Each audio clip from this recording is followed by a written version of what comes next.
If you don't think for yourself, you'll spend the rest of your entire life living off someone else's script. In this video, I want to share 8 things that have helped me form my own opinions and arrive at my own conclusions. If you're new to this channel, then my name is Awais and I help business owners install marketing systems that actually get them customers. I make these videos to share what I've learned so you can do the same. Have you ever heard people saying that everyone's getting into crypto again? Let's get in. Or keto is the best diet ever. Or maybe you've heard people saying breakfast is the most important meal of the day. Or maybe even content is king, let's start making content. You see, I used to believe whatever was popular and I didn't know how to form my own opinion and I didn't know how to arrive at my own conclusions. And I used to actually think that I hold strong opinions. Then I realized that these opinions, they're not actually my own. So when you don't know how to think for yourself, you'll be told what to think, you'll be told how to feel, and you'll be told what to do. And what ends up happening is you'll end up conforming. So with that being said, let's get into the 8 things. Thing number 1, you don't need permission. You don't need someone coming to you and giving you approval and telling you you're on the right track. Do you think that successful people waited for someone to tell them what to do? No, they just did it and then the world just adjusted. You got to understand that most people, they actually need you to stay where you are, because if you stay where you are, then that justifies their inaction and justifying them just not doing anything as well. They'll say things like, are you sure that's a good idea? What if it doesn't work? Or maybe they'll say, what makes you think that you can do that? Let me tell you why you think you can do that. Because you can and because you decided, and that's the only permission that you need. Thing number 2 is challenge your own assumptions. And I don't mean this in a I'm not good enough type of way. What I mean is that the things that you hold true, what if they're actually not? You tell yourself, I can't do that. Well, why not? Or maybe you say to yourself, this is not possible for me. Who said? Or maybe you say it won't work. Have you even tried? You see, these ideas and limiting beliefs are actually formed and based on your past experiences and your environment and the society that you live in. You see, every successful person, they questioned what was normal and they rejected what everyone else accepted. And instead what they did is they asked, what if there was another way? Because the moment you start questioning your own thoughts is the moment that new doors open that you didn't even know that existed. Number 3 is be skeptical. Now, being skeptical, it doesn't mean to reject everything. It means to question everything. And it means going deeper and asking yourself, the thing that I'm being told, is this actually true? Or is it just something that I'm asked to believe? Ask yourself this, who's actually benefiting from me believing this? You'll hear things like, oh, the economy is really bad, or competition is too high, or you're not ready yet, or you need a lot of money to start. You see, the system, it's not designed to tell you the truth. It's designed to keep you where you are. So before you consume something and before you digest it, take a whiff and smell it, taste it. And if it doesn't align with your goals, your dreams, and what you believe to be true, then spit it out and reject it. And don't be naive. Number 4, be curious. Curiosity is what helps you see opportunities where others see obstacles. You see, the best business owners, they're not the smartest people in the room. They're the ones asking the best questions. They'll ask themselves like, what skills, assets, or strategies can I use instead of capital? Or what problems do people still need even when the economy is bad? Or what can I do to stand out and how can I position myself in spite of the competition? They'll ask these questions to overcome the problem. And this stems from their curiosity. So stay curious, stay sharp, and most importantly, stay ahead.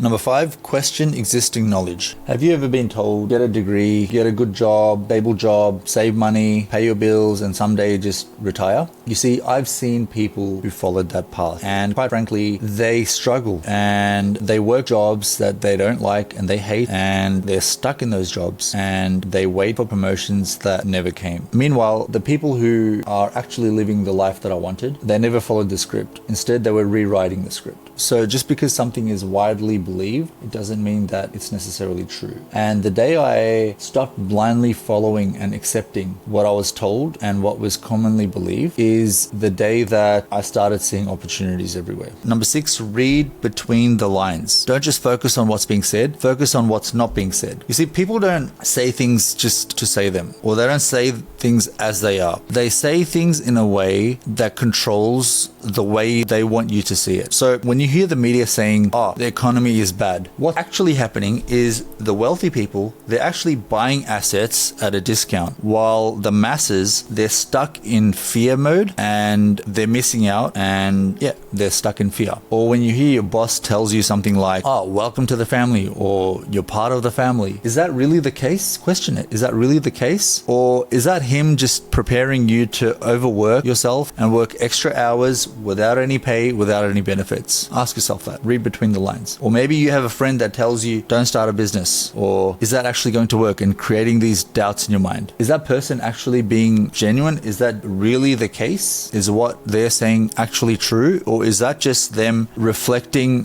their own doubts or insecurities or the fear of you getting ahead, and they're just projecting that onto you? So the next time you're asked to believe something, ask yourself these 3 questions. 1 is, who actually benefits from me believing this thing? 2, what is this person leaving out? What's actually not being said? And 3 is, if I were to look at this thing from a different angle, then what would I see? Thing number 7 is ask why 5 times. A business owner came to me a while ago and he goes, oh, my leads aren't converting. We've got poor quality leads. And before I gave him new leads and we worked on new customers, I sat him down and I asked him, okay, so why isn't your leads converting? And he goes, oh, because they're not booking calls. They're not taking the next step. I got him, okay, why aren't they booking any calls? And he goes, oh, because they're not convinced enough to take the next step. I said, okay, why aren't they convinced to take the next step? And he goes, because they're not seeing enough proof of the services that I provide. I said, okay, why aren't they seeing enough proof of the services that you provide? And he goes,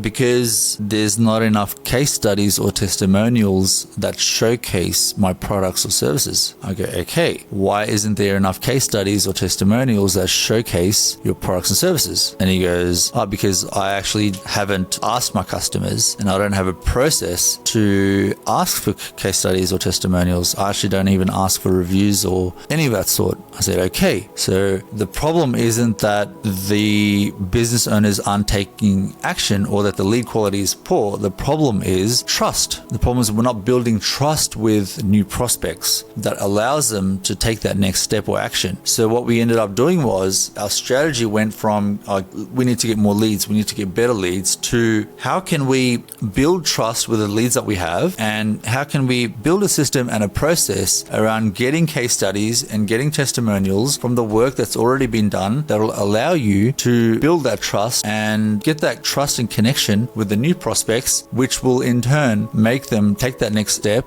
and which will show that evidence and proof and allow them to take that next step and book that call. So this made me realize that most business owners, they don't actually solve real problems, the actual problem that's there. What they do is they react to surface level issues. Sorry, when you ask yourself why 5 times, what you do is you stop guessing and you gain clarity on what you actually need to fix. And you go ahead and fix that and you start solving the real problem at hand, which solves the other surface level problems as a result as well. Thing number 8 is just be less aware of what the pack thinks, because if you don't even know in the first place what society thinks, then what you're doing is you're operating from zero external influence, and your thoughts are naturally original, and you're thinking independently, and you're thinking for yourself. If you don't even know what to conform to, it's hard to conform to something when you don't even know what you're conforming to, as said by Paul Graham. So that's it. Thank you for watching, and if you enjoyed this video, give me a like, subscribe, and I'll see you in the next one.